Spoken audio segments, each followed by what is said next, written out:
Hi, hello, namaste friends. Welcome back to Raman Tutorials. Good evening everybody. ಎಲ್ಲರೂ ಹೇಗಿದ್ದೀರಾ?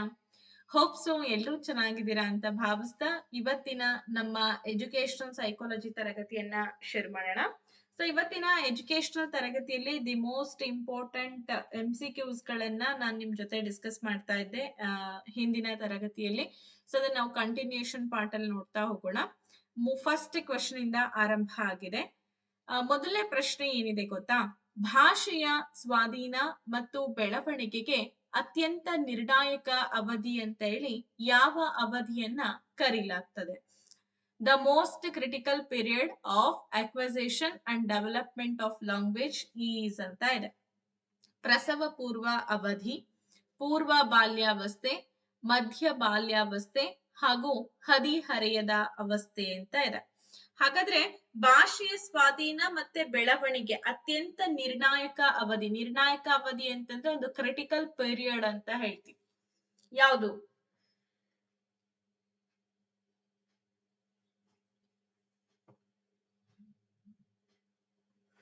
S, ಕಮಾನ್, quick ಆಗಿ ಬರ್ಲಿ answers. ಹೇಳ್ತೀರಾ? ಪೂರ್ವ ಬಾಲ್ಯಾವಸ್ಥೆ ಮೇಡಮ್, ಮಧ್ಯ ಬಾಲ್ಯಾವಸ್ಥೆ ಅಂತ ಹೇಳಿ ಹೇಳ್ತೀರಾ.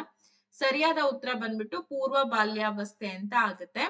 ಯಾಕೆ ಅಂತಂದ್ರೆ ಇದೊಂದು ಸೆನ್ಸಿಟಿವ್ ಪೀರಿಯಡ್ ಅಂತ ಹೇಳ್ತೀವಿ. 2 ರಿಂದ 6 ವರ್ಷಗಳ ಮಕ್ಕಳಲ್ಲಿ ಕಂಡ್ಬರ್ತಕ್ಕಂತ ಒಂದು ಪೂರ್ವ ಬಾಲ್ಯಾವಸ್ಥೆ, ಪ್ರೀ ಚೈಲ್ಡ್ಹುಡ್ ಅಂತ ಹೇಳಿ ಕೂಡ ಇದನ್ನ ಕರಿತಾ ಇದೀವಿ, ಅಥವಾ ಅರ್ಲಿ ಚೈಲ್ಡ್ಹುಡ್ ಅಂತಾನು ಹೇಳ್ಬೋದು.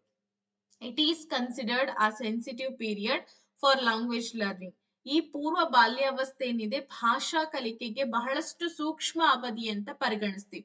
ಯಾಕೆ ಮೇಡಮ್ ಅಂತ ಅಂದ್ರೆ ಈ ಸಮಯದಲ್ಲಿ ಏನಾಗುತ್ತೆ, ಶಬ್ದಕೋಶ, ವ್ಯಾಕರಣ ಕೌಶಲ್ಯಗಳು ವೇಗವಾಗಿ ಮಗುವಿನಲ್ಲಿ ಬೆಳೀತಾ ಹೋಗುತ್ತೆ.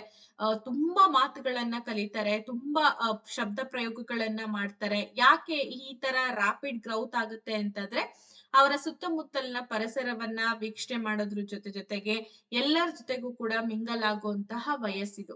ಪ್ಲಾಸ್ಟಿಸಿಟಿ ಅಂತ ಹೇಳ್ತೀವಿ. ಅಂದ್ರೆ ಈ ಭಾಷೆಗಳಿಗೆ ಹೊಂದಾಣಿಕೆ ಆಗ್ಲಿಕ್ಕೆ ಮೆದುಳು ಸುಲಭವಾಗಿ ಬದಲಾವಣೆ ಆಗ್ತಾ ಹೋಗುತ್ತೆ. ಇಲ್ಲಿ ತುಂಬಾ ಚೆನ್ನಾಗಿ ಮಗುವಿಗೆ ಒಂದು ಉತ್ತಮ ಪರಿಸರವನ್ನ ಕೊಟ್ಟಾಗ ಆಟೋಮೆಟಿಕ್ ಮಗು ಅದನ್ನ ಕಲಿಯುವಂತಹ ಭಾವ ಬರ್ತಾ ಹೋಗುತ್ತೆ. ಇದೊಂದು ರೀತಿ ಫೌಂಡೇಶನ್ ಅಂತ ಹೇಳಿ ನಾವ್ ಇದನ್ನ ಗುರುತಿಸಬಹುದು. ಓಕೆ, ಮುಂದಿನ ಪ್ರಶ್ನೆಗೆ ಹೋಗೋಣ. ಕೋಲ್ಬರ್ಗ್ ಪ್ರಸ್ತಾಪಿಸಿದಂತಹ ನೈತಿಕ ಬೆಳವಣಿಗೆಯ ಹಂತ ಯಾವುದು? Which of the following is a stage of moral development proposed by Lawrence Kohlberg ಅಂತ ಇದೆ. ಸುಪ್ತ ಹಂತ, ಸಾಮಾಜಿಕ ಒಪ್ಪಂದದ ದೃಷ್ಟಿಕೋನ, ಮೂರ್ತ ಕಾರ್ಯಾಚರಣೆಯ ಹಂತ ಹಾಗೂ ಉದ್ಯಮಶೀಲತೆ ಮತ್ತು ಕೀಳಿರಿಮೆಯ ಹಂತ ಅಂತ ಇದೆ. ಅಂದ್ರೆ ಸಂಪೂರ್ಣವಾಗಿ ಮಕ್ಕಳ ಒಂದು ಮಾರಲ್ ಡೆವಲಪ್ಮೆಂಟ್ ಆಗುವಂತದ್ದು ಯಾವ ಹಂತದಲ್ಲಿ, ಯಾವ ಸ್ಟೇಜ್ ನಲ್ಲಿ ಅಂತ ಹೇಳಿ ಲಾರೆನ್ಸ್ ಕೋಲ್ಬರ್ಗ್ ಅವರು ತಿಳಿಸ್ಕೊಡ್ತಾರೆ. ತುಂಬಾ ಇಂಪಾರ್ಟೆಂಟ್. ಆಮೇಲೆ ಲಾರೆನ್ಸ್ ಕೋಲ್ಬರ್ಗ್ ಮೇಲೆ ಕ್ವಶನ್ಸ್ ಗಳು ಕಂಪಲ್ಸರಿ ಬರುತ್ತೆ. ಅದ್ರಲ್ಲಿ ಯಾವುದೇ ಅನುಮಾನಗಳಂತೂ ಇಲ್ವೇ ಇಲ್ಲ. ಅದನ್ನ ಚೆನ್ನಾಗಿ ನೆನ್ಪಿಟ್ಕೋಬೇಕು, ತುಂಬಾ ಇಂಪಾರ್ಟೆಂಟ್. ಎಸ್,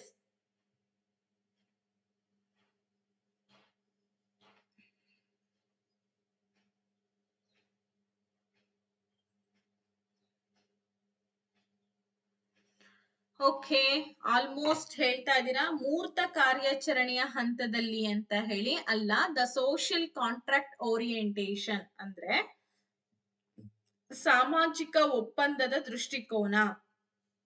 ಅರ್ಥ ಆಗ್ಲಿಲ್ಲ ಮೇಡಮ್ ಅಂತಂದ್ರೆ ಈ ಕೋಲ್ಬರ್ಗ್ ಥಿಯರಿ ಏನ್ ಹೇಳುತ್ತೆ, 3 ಲೆವೆಲ್ಸ್ ಅಂಡ್ 6 ಸ್ಟೇಜಸ್ ಬಗ್ಗೆ ಮಾತಾಡ್ತಾ ಹೋಗ್ತಾರೆ.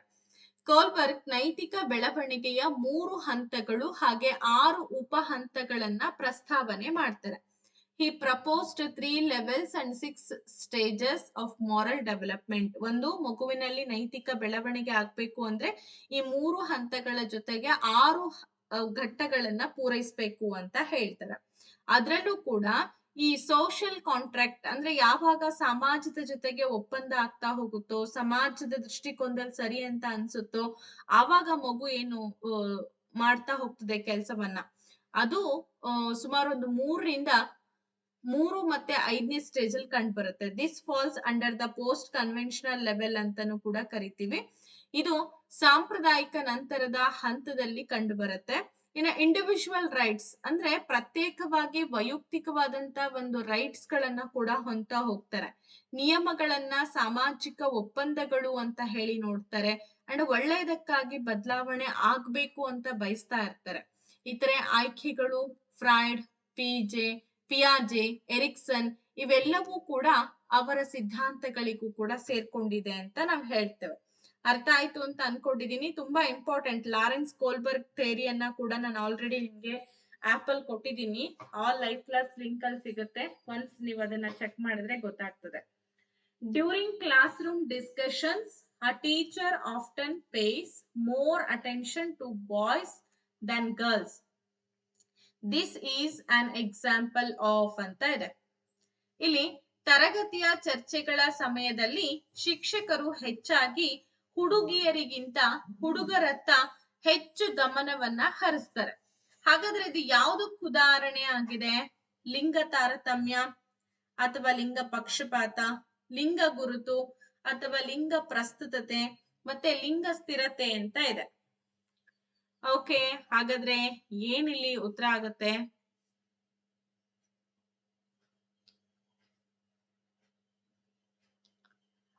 ತರಗತಿಯ ಚರ್ಚೆಗಳ ಸಮಯದಲ್ಲಿ ಶಿಕ್ಷಕರು ಹೆಚ್ಚಾಗಿ ಹುಡುಗಿಯರಿಗಿಂತಲೂ ಕೂಡ ಹುಡುಗರತ್ತ ಹೆಚ್ಚು ಗಮನವನ್ನ ಹರಿಸ್ತಾರೆ. ಇದು ಯಾವುದಕ್ಕೆ ಉದಾಹರಣೆ ಆಗಿದೆ ಹಾಗಾದ್ರೆ?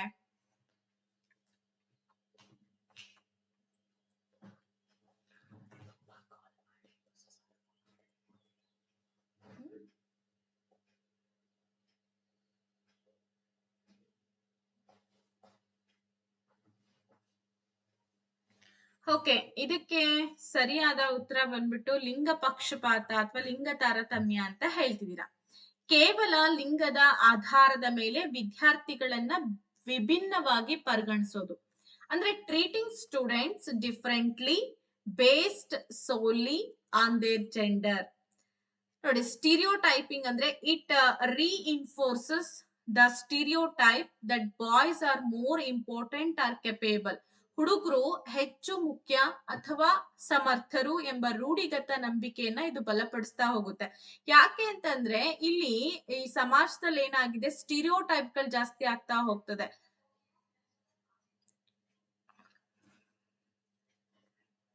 ಇಲ್ಲಿ ಏನಾಗುತ್ತೆ ಅಂದ್ರೆ ಈ ತರಗತಿಯ ಚರ್ಚೆಗಳ ಸಂದರ್ಭದಲ್ಲಿ ಶಿಕ್ಷಕರು ಏನ್ ಮಾಡ್ತಾರೆ, ಹೆಚ್ಚಾಗಿ ಹುಡುಗಿಯರಿಗಿಂತಲೂ ಕೂಡ ಹುಡುಗರತ್ತ ಜಾಸ್ತಿ ಗಮನವನ್ನ ಹರಿಸ್ತಾರೆ ಅಂತಂದಾಗ ಯೂಶುವಲಿ ಏನಾಗ್ತಾ ಹೋಗುತ್ತೆ ಅಂತಂದ್ರೆ ಹುಡುಗರು ಅಲ್ಲಿ ಪ್ರಾಮಿನೆಂಟ್ ಆಗ್ತಾ ಹೋಗ್ತಾರೆ, ಹುಡುಗಿಯರಿಗೆ ಅಷ್ಟು ಪ್ರಾಮಿನೆಂಟ್ ಸಿಗಲ್ಲ. ಅಂಡ್ ಅವ್ರ ಕಡೆ ಜಾಸ್ತಿ ಫೋಕಸ್ ಮಾಡ್ತಾ ಇದಾರೆ ಅಂತಂದ್ರೆ ಆಬ್ವಿಯಸ್ಲಿ ಅದನ್ನ ನಾವು ಲಿಂಗ ಪಕ್ಷಪಾತ ಅಂತ ಕರೆದ್ವಿ. ಓಕೆ, ಇದು ಅಸಮಾನ ಕಲಿಕಾ ವಾತಾವರಣವನ್ನ ಕೂಡ ಸೃಷ್ಟಿ ಮಾಡ್ತಾ ಇದೆ. ಇನ್ ಇಕ್ವಾಲಿಟಿ ಅಂತ ಹೇಳಿ ಕರಿತಾ ಇದೀವಿ. It creates an unequal learning environment. And teachers role ಏನಾಗಿರ್ಬೇಕು ಇಂಥ ಸಂದರ್ಭದಲ್ಲಿ? ಟೀಚರ್ಸ್ ಏನ್ ಮಾಡ್ಬೇಕು ಅಂದ್ರೆ ಎಲ್ರೂ ಕೂಡ ಸಮಾನರು, ಲಿಂಗ ಸಮಾನತೆಯನ್ನ ಪಾಲಿಸ್ಬೇಕಾಗತ್ತೆ. ಮೋರ್ ಓವರ್ ಏನಾಗ್ತದೆ ಅಂತಂದ್ರೆ ಸ್ವಲ್ಪ ಫೇವರಿಸಮ್ ಅನ್ನ ಕೂಡ ತೋರಿಸ್ತಾರೆ teachers. But that is very wrong thing ಅಂತಾನೆ ಹೇಳ್ಬೋದು. ಅದನ್ನ ಸ್ಟಾಪ್ ಮಾಡ್ಬೇಕು. ಓಕೆ, ಫೋರ್ತ್ ಕ್ವಶನ್ ಹೋಗೋಣ.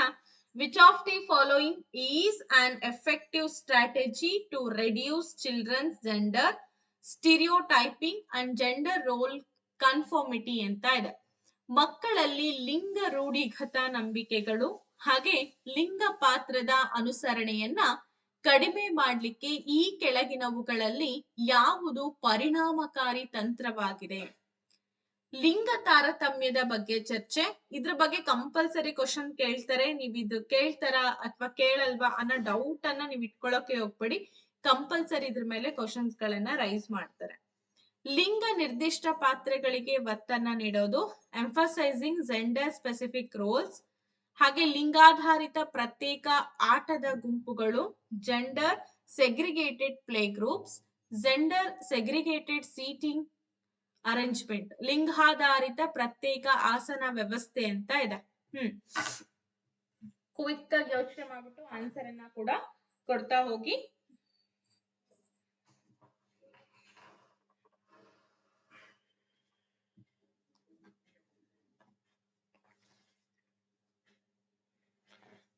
ಇದ್ರ ಮೇಲೆ ಕ್ವಶನ್ಸ್ ಗಳಂತೂ ಕಂಪಲ್ಸರಿ ಕೇಳ್ತಾರೆ ಅಂತ ಹೇಳಿದೀನಿ. 100% ಕೇಳ್ತಾರೆ, no doubt at all.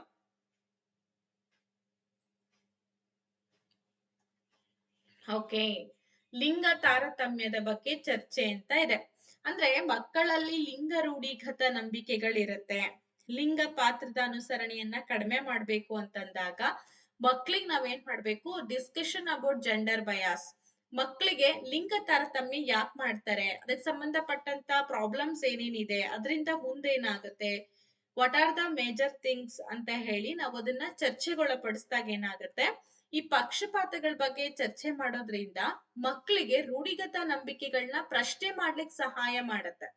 If in case ನಾವೇನಾದ್ರೂ ಚರ್ಚೆಗೆ ಮುಕ್ತ ಅವಕಾಶಗಳನ್ನ ಕೊಟ್ಟಿಲ್ಲ ಅಂತಂದಾಗ ಯಾವುದೇ ರೀತಿಯಲ್ಲಿ ಬದಲಾವಣೆಗಳಲ್ಲಾಗೋದಿಲ್ಲ. Discussing biases helps children question stereotypes ಅಂತ ಹೇಳ್ತೀವಿ. ಕ್ರಿಟಿಕಲ್ ಥಿಂಕಿಂಗ್, ವಿಮರ್ಶಾತ್ಮಕ ಚಿಂತನೆ ಅಂತ ಕರಿತೀವಿ. It encourages students to think critically about societal norms ಅಂತ ಇದೆ. ಅಂದ್ರೆ ಇದು ಸಾಮಾಜಿಕ ನಿಯಮಗಳ ಬಗ್ಗೆ ವಿಮರ್ಶಾತ್ಮಕವಾಗಿ ಯೋಚನೆ ಮಾಡ್ಲಿಕ್ಕೆ ಪ್ರೋತ್ಸಾಹವನ್ನ ಕೊಡ್ತಾ ಹೋಗುತ್ತೆ. ಹೌದಲ್ವಾ? ಇಲ್ಲ ಅಂತಂದ್ರೆ ನಾವ್ ಯಾಕೆ ಇದನ್ ಮಾಡ್ಬೇಕು, ಅವ್ರೇ ಮಾಡ್ಬೇಕು, ಅವ್ರ ಯಾಕೆ ಇದನ್ ಮಾಡ್ಬೇಕು, ಯಾವ್ದು ಕೂಡ ಇಲ್ಲಿ ತರ್ಕಬದ್ಧವಾಗಿ ಆಲೋಚನೆ ಮಾಡುವಂತ ಕೆಪಾಸಿಟಿ ಮಕ್ಕಳಲ್ಲಿ ಬೆಳೆಯೋಕ್ ಸಾಧ್ಯನೇ ಇಲ್ಲ. ಹಾಗೆ ವಿಮರ್ಶಾತ್ಮಕವಾಗಿ ಬೆಳೆಯೋದಕ್ಕೆ ನಾವು ಪ್ರೋತ್ಸಾಹವನ್ನ ಕೊಡ್ತಾ ಹೋಗ್ಬೇಕಾಗತ್ತೆ. ಅವಾಯ್ಡ್ ಸೆಗ್ರಿಗೇಷನ್, ಮಕ್ಕಳಲ್ಲಿ ನಾವು ಪ್ರತ್ಯೇಕರಣ ಅನ್ನೋದನ್ನ ಅವಾಯ್ಡ್ ಮಾಡ್ತಾ ಹೋಗ್ಬೇಕು. ರೂಢಿಗತ ನಂಬಿಕೆಗಳನ್ನ ಹೆಚ್ಚಿಸ್ತಾ ಹೋಗ್ಬಾರ್ದು, ಅದಕ್ಕೋಸ್ಕರ ನಾವ್ ಅದನ್ನ ಮಾಡ್ಬಾರ್ದು. ಓಕೆ, ಮುಂದಿನ ಪ್ರಶ್ನೆಗೆ ಹೋಗೋಣ. ಮಕ್ಕಳನ್ನ ಜ್ಞಾನದ ಸಕ್ರಿಯ ಹುಡುಕುವವರು ಎಂದು ಪರಿಗಣಿಸುವಾಗ ಅವರ ಚಿಂತನೆಯ ಮೇಲೆ ಸಾಮಾಜಿಕ ಮತ್ತು ಸಾಂಸ್ಕೃತಿಕ ವಿಷಯಗಳ ಪ್ರಭಾವವನ್ನ ಯಾವ ಮನಃಶಾಸ್ತ್ರಜ್ಞರು ಒತ್ತಿ ಹೇಳಿದ್ದಾರೆ? Which of the following theorists, while viewing children as active seekers of knowledge, emphasized the influence of social and cultural contents of their thinking ಅಂತ ಇದೆ. ಆಪ್ಷನ್ಸ್ ನೋಡ್ಕೊಳ್ಳಿ. John B Watson, Lev Vygotsky, Jean ಪಿಯಾಜೆ, ಹಾಗೆ Lawrence Kohlberg ಅಂತ ಇದೆ.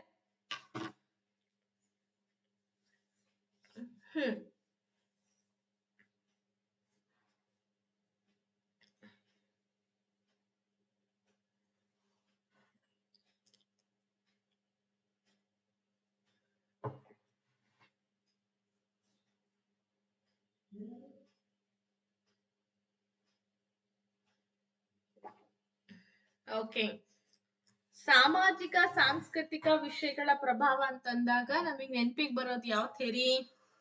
Very good, live Vygotsky ಅಲ್ವಾ? 100% ನಿಮ್ಮೆಲ್ಲರ ಉತ್ತರ ಸರಿಯಾಗಿದೆ. ಅವ್ರೇನೆ ಹೇಳಿರೋದು. ಈ ವೈಗೋಟಸ್ಕಿ ಏನ್ ಹೇಳ್ತಾರೆ ಅಂದ್ರೆ, ಕಲಿಕೆ ಅನ್ನೋದು ಒಂದು ಸಾಮಾಜಿಕ ಪ್ರಕ್ರಿಯೆ ಅಂತ ನಂಬಿದ್ದಾರೆ ಅಲ್ವಾ?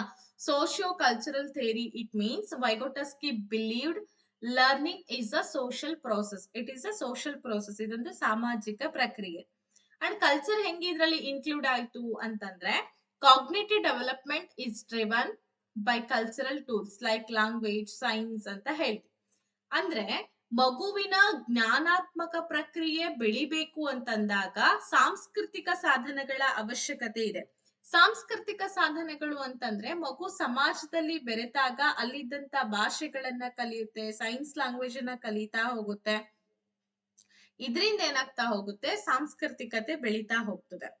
ಹಾಗೆ ಮಕ್ಳೇನ ಏನಪ್ಪಾ ಅಂದ್ರೆ ಈ ZPD ವಲಯವನ್ನ ತಲುಪಬೇಕು ಅಂತಂದಾಗ ತಮಗ್ ಗೊತ್ತಿಲ್ಲದೆ ಇರ್ತಕ್ಕಂತ ವಿಚಾರಗಳಿಗೆ ದೊಡ್ಡವರು ಹೆಲ್ಪ್ ಮಾಡ್ಬೇಕು. ಸ್ನೇಹಿತರಾಗಿರ್ಬೋದು, ವಯಸ್ಕರಾಗಿರ್ಬೋದು, ಪೋಷಕರಾಗಿರ್ಬೋದು, ಶಿಕ್ಷಕರಾಗಿರ್ಬೋದು, ಅವರಿಗೆ ಸಂವಹನ ನಡೆಸೋದ್ರ ಮೂಲಕ ಕಲಿಕೆಯನ್ನ ಮಾಡ್ಕೊಡ್ಬೇಕಾಗತ್ತೆ.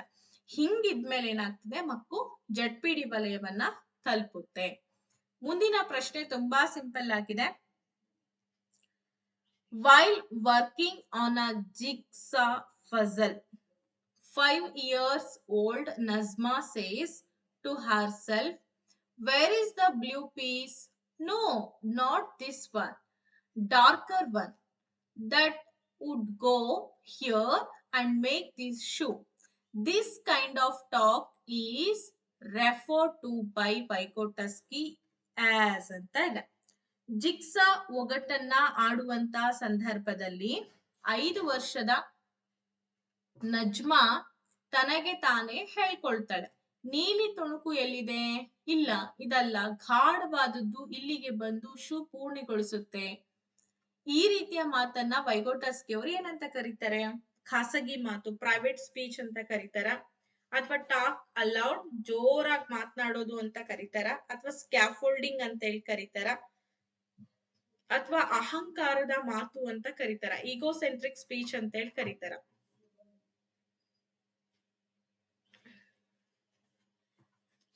ಸಾಕಷ್ಟು ಸಲ ನಿಮಗೆ ಹೇಳಿದೀನಿ ಜಿಗ್ಸಾ ಮೆಥಡ್ ಅಂತಂದ್ರೆ ಇದು ಸ್ಟೂಡೆಂಟ್ಸ್ ಗಳು ಏನ್ ಮಾಡ್ತಾ ಹೋಗ್ತಾರೆ, ಬೇರೆಯವ್ರ ಜೊತೆಗೆ ಸಂವಹನ ಪ್ರಕ್ರಿಯೆಗಳನ್ನ ಏರ್ಪಡಿಸ್ತಾ ಹೋಗ್ತಾರಲ್ವಾ, ಮೀನ್ಸ್ ಕಮ್ಯುನಿಕೇಶನ್ಸ್ ಅಂಡ್ ಇಲ್ಲಿ ಸಾಮಾಜಿಕ ಸಂರಚನೆ ಉಂಟಾಗುವಂತ ಮೆಥಡ್ಗೆ ಜಿಗ್ಸಾ ಮೆಥಡ್ ಅಂತ ಹೇಳಿ ಕರೀತಾರೆ.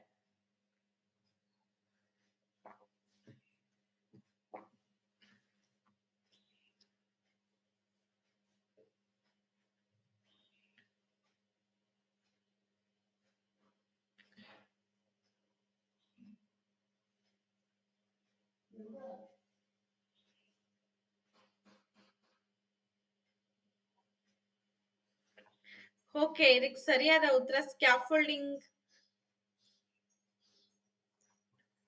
ಸ್ಕ್ಯಾಫೋಲ್ಡಿಂಗ್ ಅಂತ ಹೇಳಿ ಹೇಳ್ತಿದ್ದೀರಾ.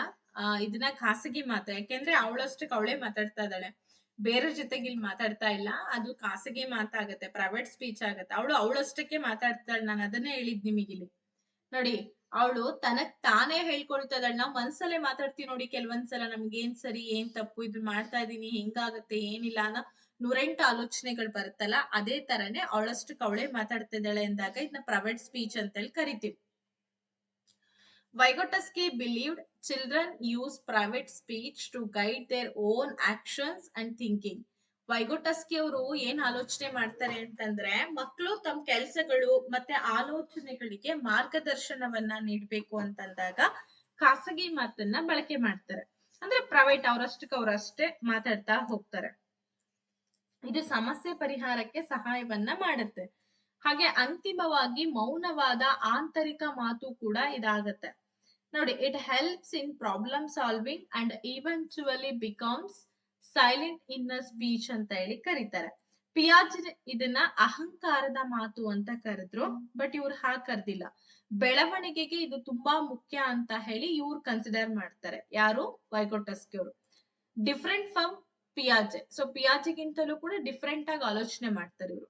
ಪಿಯಾಜೆ called this egocentric speech immature ಅಂತ ಹೇಳಿ ಕರೆದ್ರು. But Vygotsky saw it as crucial for development. ಅದೊಂದು ಬೆಳವಣಿಗೆ ಭಾಗ ಅಂತ ಹೇಳಿ ವೈಗೋಟಸ್ಕಿ ಅವರು ಗುರುತಿಸ್ತಾ ಹೋದ್ರು. ಓಕೆ, ಈಗ ಮುಂದಿನ ಪ್ರಶ್ನೆಗೆ ಬಂದಿದ್ದೇವೆ. ಮುಂದಿನ ಪ್ರಶ್ನೆ ಬಂದು 7th ಕ್ವೆಶ್ಚನ್. ಮಕ್ಕಳಿಗೆ ಸುಳಿವುಗಳನ್ನ ನೀಡೋದು ಹಾಗೆ ಅಗತ್ಯವಿದ್ದಾಗ ಬೆಂಬಲವನ್ನ ನೀಡುವುದು ಯಾವುದಕ್ಕೆ ಉದಾಹರಣೆ ಆಗಿದೆ? Giving clues to children and offering support as and when needed is an example of reinforcement ಅಂತ ಹೇಳ್ತೀವ, ಕಂಡೀಷನಿಂಗ್ ಅಂತ ಹೇಳ್ತೀವ, ಸ್ಕ್ಯಾಫೋಲ್ಡಿಂಗ್ ಅಥವಾ ಬೆಂಬಲ ರಚನೆ ಅಂತ ಹೇಳ್ತೀವ, ಅಥವಾ ಮಾದರಿ ಅಂತ ಹೇಳಿ ಕರಿತೀವ.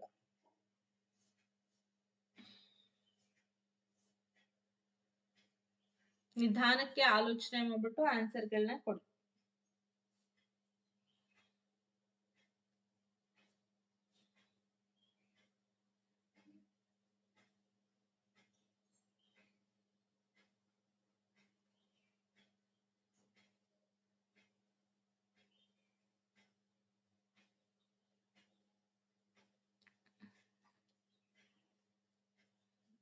ಓಕೆ, ಇದಕ್ಕೆ ನೀವೆಲ್ಲರೂ ಹೇಳ್ತಾ ಇರೋ ಹಾಗೆ ಸ್ಕ್ಯಾಫೋಲ್ಡಿಂಗ್ ಅಂತ ಹೇಳಿದ್ರಿ, ಇದಕ್ ಸರಿ ಇದೆ. ಬೆಂಬಲ ಅಥವಾ ರಚನೆ, ಬೆಂಬಲ ರಚನೆ ಅಂತ ಕರೆದ್ರಿ, ಸರಿ ಇದೆ.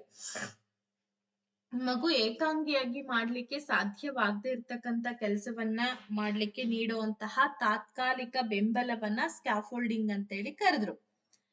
Temporary support given to a child to perform a task they can not do alone.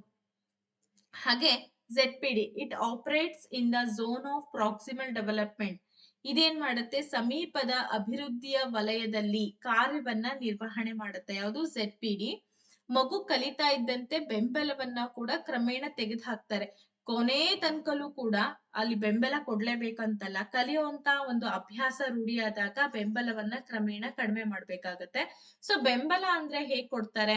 ಕೆಲವೊಂದು ಕ್ಲೂಸ್ ಗಳನ್ನ ಕೊಡೋದು, ಸೂಚನೆಗಳನ್ನ ಕೊಡೋದು, ಕೆಲಸವನ್ನ ಹಂತ ಹಂತಗಳಾಗಿ ವಿಭಜನೆ ಮಾಡೋದು, ಇದನ್ನೆಲ್ಲವನ್ನ ಕೂಡ ನಾವು ಸ್ಕ್ಯಾಫೋಲ್ಡಿಂಗ್ ಅಂತ ಹೇಳಿ ಕರೆದ್ವಿ.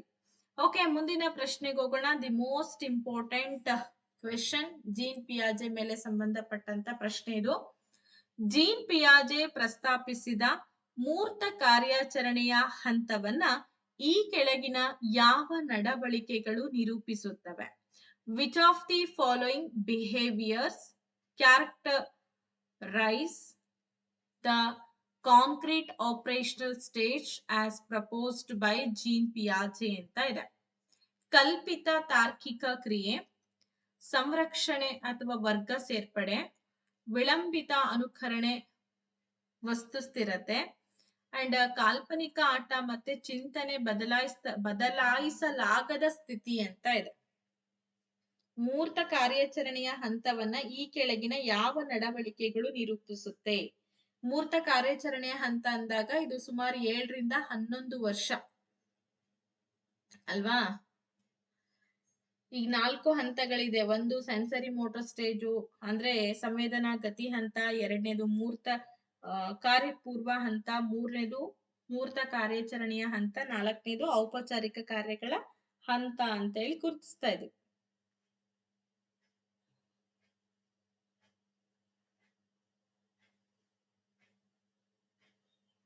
ಓಕೆ, ಆಲ್ಮೋಸ್ಟ್ ನಿಮ್ಮೆಲ್ಲರ ಉತ್ತರ ಬರ್ತಾ ಇರೋದು option number C, deferred imitation object performance ಅಂತ.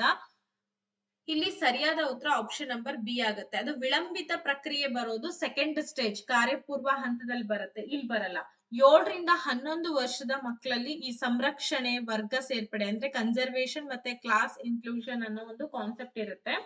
ಏನಾಗುತ್ತೆ ಗೊತ್ತಾ, ಇಲ್ಲಿ ಆಕಾರ ಬದಲಾದ್ರೂ ಕೂಡ ಪ್ರಮಾಣ ಒಂದೇ ಆಗಿರುತ್ತೆ ಅಂತ ಮಗು ಅರ್ಥ ಮಾಡ್ಕೊಳ್ಳುತ್ತೆ. Understanding that quantity remains the same despite changes in shape or appearance ಅಂತ ಅನ್ಕೊಳ್ಳುತ್ತೆ. Ability to classify objects into categories and sub categories. ನೋಡಿ, ವಸ್ತುಗಳನ್ನ ವರ್ಗ ಮತ್ತೆ ಉಪವರ್ಗಗಳನ್ನಾಗಿ ವಿಂಗಡಣೆ ಮಾಡುವಂತಹ ಸಾಮರ್ಥ್ಯ ಈ ಒಂದು ಹಂತದಲ್ಲಿ ಇರ್ತದೆ. ಅದಷ್ಟೇ ಅಲ್ಲ, ಚಿಂತನೆ ತಾರ್ಕಿಕವಾಗಿರುತ್ತೆ, ಆದ್ರೆ ಭೌತಿಕ ವಸ್ತುಗಳಿಗೆ ಸೀಮಿತ ಆಗಿರುತ್ತೆ. ತಮ್ಮ ಕಣ್ಣಿಗೆ ಕಾಣಿಸ್ತಾ ಇರತ್ತೆ, ತಮ್ಮ ಲಿಮಿಟೆಡ್ ಸೋರ್ಸ್ ಅಲ್ಲಿ ಏನಿರುತ್ತೆ ಅದಕ್ಕೆ ಮಾತ್ರ ಅವರು ತಾರ್ಕಿಕವಾಗಿ ಆಲೋಚನೆ ಮಾಡ್ತಾರೆ. ಕಾಣ್ದಿರೋಂತ ಸ್ಥಿತಿಗಳು, ಕಾಣ್ದಿರೋಂತ ಘಟನೆಗಳು, ಕಾಣ್ದೇ ಇರೋಂತಹ ವಸ್ತುಗಳ ಬಗ್ಗೆ ಮಗು ಮಾತಾಡುವಂತ ಕೆಪಾಸಿಟಿ ಇರೋದಿಲ್ಲ. ಮುಂದಿನ ಪ್ರಶ್ನೆಗೆ ಹೋಗೋಣ. 9th ಕ್ವೆಶನ್ ಹೀಗಿದೆ. ಮಕ್ಕಳ ಅರಿವಿನ ಬೆಳವಣಿಗೆಯ ಸಂದರ್ಭದಲ್ಲಿ ಈ ಕೆಳಗಿನವುಗಳಲ್ಲಿ ಯಾವುದು ಪಿಯಾಜೆಯ ಪರಿಕಲ್ಪನೆ ಆಗಿದೆ? Which of the following is a Piagetian construct in the context of cognitive development of children ಅಂತ ಇದೆ. ಸ್ಕೀಮಾ, ವೀಕ್ಷಣಾ ಕಲಿಕೆ, ಕಂಡೀಷನಿಂಗ್ ಹಾಗೆ ಬಲವರ್ಧನೆ ಅಂತ ಇದೆ.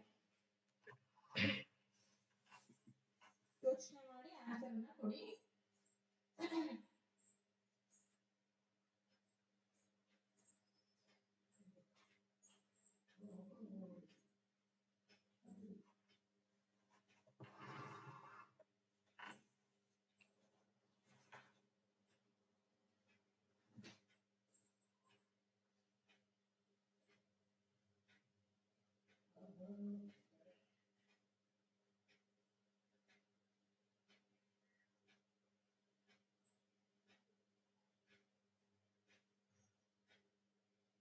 Yes.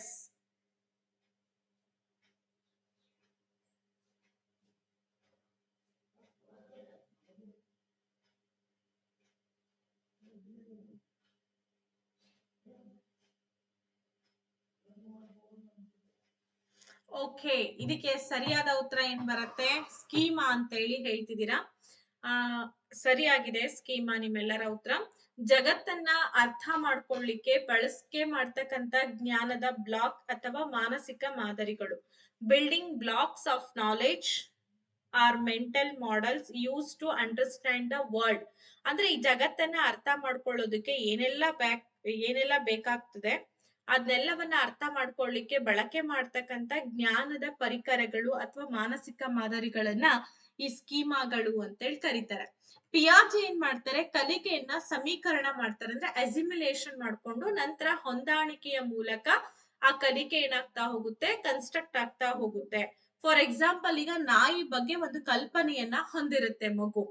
ಅಂದ್ರೆ ನಾಯಿ ಅಂದ್ರೇನು, ನಾಯಿಗೆ 4 ಕಾಲಿರುತ್ತೆ, ಸೊ ಮುಂದ್ಗಡೆ ಮೂತಿ ಒಂಥರ ಇರುತ್ತೆ, 2 ಕಿವಿಗಳಿರುತ್ತೆ. ಈ ರೀತಿ ಪರಿಕಲ್ಪನೆಗಳನ್ನ ಹೊಂತ ಬೇರೆ ಬೇರೆ ಜೀವಿಗಳ ಬಗ್ಗೆನೂ ಕೂಡ ಮಗು ಏನ್ ಮಾಡ್ತಾ ಹೋಗುತ್ತೆ, ಅದನ್ನ ಅಂಡರ್ಸ್ಟ್ಯಾಂಡ್ ಮಾಡ್ಕೊಳ್ತಾ ಹೋಗ್ತದೆ. ಸರಿನಾ? ಅರ್ಥ ಆಯ್ತಾ ನಿಮ್ಗೆಲ್ರಿಗೂ ಕೂಡ? ಈ ಕಾನ್ಸೆಪ್ಟ್ ತುಂಬಾ ಇಂಪಾರ್ಟೆಂಟ್ ಆಗಿರುತ್ತೆ, ಮಿಸ್ ಮಾಡ್ದೆ. ಕಂಪ್ಲೀಟ್ ಆಗಿ ವಿಡಿಯೋ ನೋಡಿದ್ರೆ ಮಾತ್ರ ಇದರ ತಾತ್ಪರ್ಯ ನಿಮಗೆ ಅರ್ಥ ಆಗ್ಲಿಕ್ಕೆ ಸಾಧ್ಯ.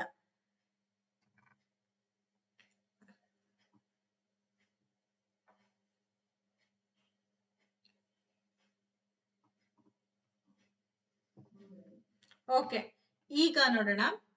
ಇದಕ್ಕೆ ನೆಕ್ಸ್ಟ್ ಬರೋಣ. ಮೌಲ್ಯಮಾಪನದ ಪ್ರಾಥಮಿಕ ಉದ್ದೇಶ ಏನಾಗಿರ್ಬೇಕು? ಮೌಲ್ಯಮಾಪನ primary objective of assessment should be ಅಂತ ಇದೆ. ವಿದ್ಯಾರ್ಥಿಗಳಿಗೆ ಶ್ರೇಣಿ ನೀಡುವುದು, assigning rank to students, understanding children's clarity and confusions about related concepts, ಸಂಬಂಧಿತ ಪರಿಕಲ್ಪನೆಗಳ ಬಗ್ಗೆ ಮಕ್ಕಳ ಸ್ಪಷ್ಟತೆ ಮತ್ತೆ ಗೊಂದಲಗಳನ್ನ ಅರ್ಥ ಮಾಡ್ಕೊಳ್ಳೋದು. ಹಾಗೇನೆ ಇನ್ನೊಂದೇನಿದೆ ಅಂತಂದ್ರೆ labelling students as per there score, ಅಂಕಗಳ ಪ್ರಕಾರ ವಿದ್ಯಾರ್ಥಿಗಳನ್ನ ಲೇಬಲ್ ಮಾಡುವುದು. ಮತ್ತೊಂದು ಯಾವ್ದಿದೆ, ಕಾರ್ಡ್ಗಳಲ್ಲಿ ಪಾಸ್ ಅಥವಾ ಫೇಲ್ ಎಂದು ಗುರುತಿಸೋದು, marking pass or fail in the report cards.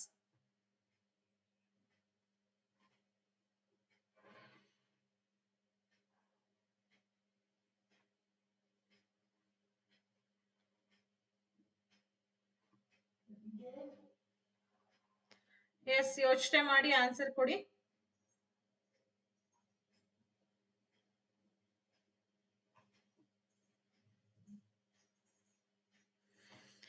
Okay, ಇದಕ್ಕೆ ಸರಿಯಾದ ಉತ್ತರ ಬಂದು ಆಪ್ಷನ್ ನಂಬರ್ ಬಿ ಆಗುತ್ತೆ. ಯಾಕೆಂದ್ರೆ ಸಂಬಂಧಿತ ಪರಿಕಲ್ಪನೆಗಳ ಬಗ್ಗೆ ಮಕ್ಕಳ ಸ್ಪಷ್ಟತೆ ಮತ್ತೆ ಗೊಂದಲಗಳನ್ನ ಅರ್ಥ ಮಾಡ್ಕೊಳ್ಳುವಂಥದ್ದು ಅಲ್ವಾ.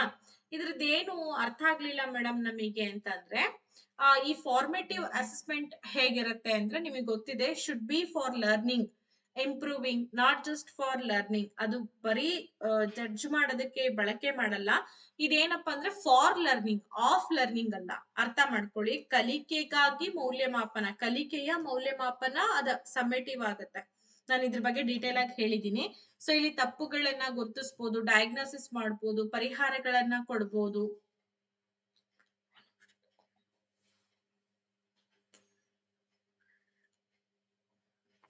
ಡಯಾಗ್ನೋಸ್ಟಿಕ್ ಅಂದ್ರೆ identifying gaps in understanding, helps teacher adjust instruction. ನೋಡಿ, ಅರ್ಥ ಮಾಡಿಕೊಳ್ಳುವಲ್ಲಿನ ಕೊರತೆಯನ್ನ ಗುರ್ತಿಸೋದು ಮತ್ತೆ ಬೋಧನೆಯನ್ನ ಸರಿಪಡಿಸ್ಲಿಕ್ಕೆ ಇರ್ತಕ್ಕಂತ ಸಹಾಯವನ್ನ ಮಾಡುವಂತದಕ್ಕೆ ಡಯಾಗ್ನೋಸ್ಟಿಕ್ ಅಂತ ಕರಿತಾ ಇದ್ವಿ ಅಲ್ವಾ.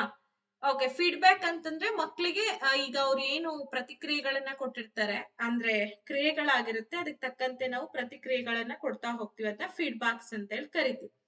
ಮುಂದಿನ ಪ್ರಶ್ನೆ 11ನೇ ಪ್ರಶ್ನೆ ಆಗಿರುತ್ತೆ. Which of the following statements about intelligence is correct ಅಂತ ಇದೆ. ಅಂದ್ರೆ ಬುದ್ಧಿವಂತಿಕೆಯ ಬಗ್ಗೆ ಈ ಕೆಳಗಿನ ಯಾವ ಹೇಳಿಕೆ ಸರಿಯಾಗಿದೆ? ಬುದ್ಧಿವಂತಿಕೆಯು ಹುಟ್ಟುವಾಗ ನಿರ್ಧರಿಸಲ್ಪಟ್ಟ ಸ್ಥಿರ ಸಾಮರ್ಥ್ಯನ, ಅಥವಾ ಪ್ರಮಾಣೀಕೃತ ಪರೀಕ್ಷೆಗಳನ್ನ ಬಳಕೆ ಮಾಡೋದ್ರ ಮೂಲಕ ಬುದ್ಧಿವಂತಿಕೆಯನ್ನ ನಿಖರವಾಗಿ ಅಳತೆ ಮಾಡಬಹುದಾ? ಬುದ್ಧಿವಂತಿಕೆ ಏಕರೂಪದ ಅಂಶ ಹಾಗೆ ಒಂದೇ ಲಕ್ಷಣವಾಗಿದೆ ಅಂತ ಹೇಳ್ಬೋದಾ? ಅಥವಾ ಬುದ್ಧಿವಂತಿಕೆ ಅನ್ನೋದು ಬಹು ಆಯಾಮದ ಮತ್ತೆ ಸಂಕೀರ್ಣ ಸಾಮರ್ಥ್ಯಗಳ ಗುಂಪಾಗಿದೆ ಅಂತ ಇದೆ. Yes, which one is the right answer? Intelligence is a fixed ability determined at the time of birth only. Intelligence can be accurately measured and determined by using standardized tests. ಯೋಚನೆ ಮಾಡ್ಬೇಕು ನೀಟಾಗಿ, ಬುದ್ಧಿವಂತಿಕೆ ಬಗ್ಗೆ ಯಾವ ಹೇಳಿಕೆ ಸರಿಯಾಗಿದೆ? Intelligence is a unitary factor and a single trait. Intelligence is multidimensional and a set of complex abilities ಅಂತ ಇದೆ. ಕರೆಕ್ಟ್ ಆಗಿ ಆಲೋಚನೆ ಮಾಡ್ಬಿಟ್ಟು ಆನ್ಸರ್ ಗಳನ್ನ ಪ್ರೊವೈಡ್ ಮಾಡ್ತಾ ಹೋಗಿ.